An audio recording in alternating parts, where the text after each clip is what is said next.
அருமையான தேவனுடைய ஜனங்களே, தேவனுடைய ஆசீர்வாதத்தை பெற்றுக்கொண்ட ஒரு மனிதனை குறித்து நாம் இப்பொழுது பார்க்க போகிறோம்.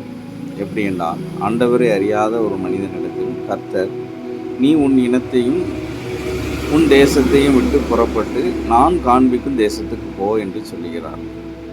அப்படி சொல்லிவிட்டு மறுபடி ஒரு வார்த்தையை, ஒரு ஆசீர்வாதத்தையும் சொல்லுகிறார். என்னவென்றால், உன்னை ஆசீர்வதிக்கிறவர்களை ஆசீர்வதிப்பேன், உன்னை சபிக்கிறவனை சபிப்பேன், பூமியில் உள்ள வம்சங்கள் எல்லாம் உனக்குள் ஆசீர்வதிக்கப்படும் என்றார்.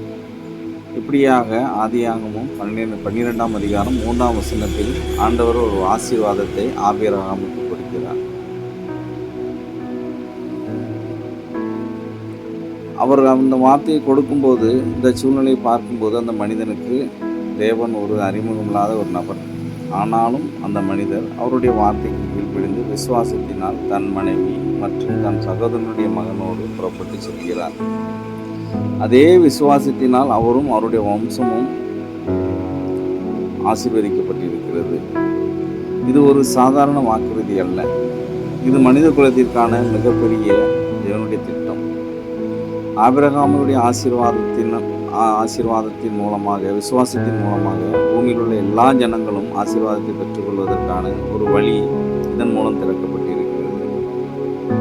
எனவே தேவனை விசுவாசிக்கின்ற மக்களுக்கு தேவனுடைய ஆசீர்வாதம் எப்பொழுதும் உண்டு. அவர் அவர்களை ஒருபோதும் கைவிடுவதில்லை. ஆனால் தேவனுக்கு விரோதமாய், தேவனுடைய ஜனங்களுக்கு விரோதமாய் செயல்படுவதற்கு கர்த்தரும் அவர்களுக்கு விரோதமாய் எழுதுகிறார். கர்த்தர் அவர்களுக்கு எதிர்த்து நிற்கிறார். தேவன் அவர்களிடத்தில் நிலை நிற்பதில்லை.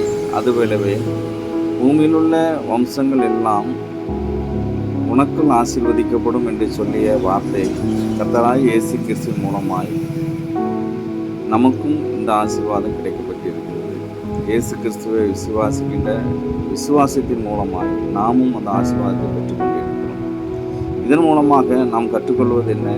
ஆபிரகாம் தேவனுடைய வார்த்தைக்கு கீழ்ப்படிந்து நடந்தார். அதுபோலவே நாமும் தேவனுக்கு பயந்து நம்பிக்கையிலும் விசுவாசத்திலும் கீழ்ப்படிந்து நடந்தார். நம் மூலமாகவும் அநேக பேர் தேவனால் ஆசீர்வதிக்கப்படுவார்கள். எனவே ஆபிரகாமை போல தேவனோடு ஒரு ஐக்கியமான வாழ்க்கை, அதுபோல நம்பிக்கையிலும் விசுவாசத்திலும் தேவன் மேல் உறுதியாய் இருந்து நம் மூலமாகவும் அநேக பேருக்கு ஆசீர்வாதம் சென்றடைவதற்கான ஒரு வழியாக நாம் இருப்போம். கர்த்தர் தாமே இந்த வார்த்தையை ஆசீர்வதிப்பாராக. ஆமென்.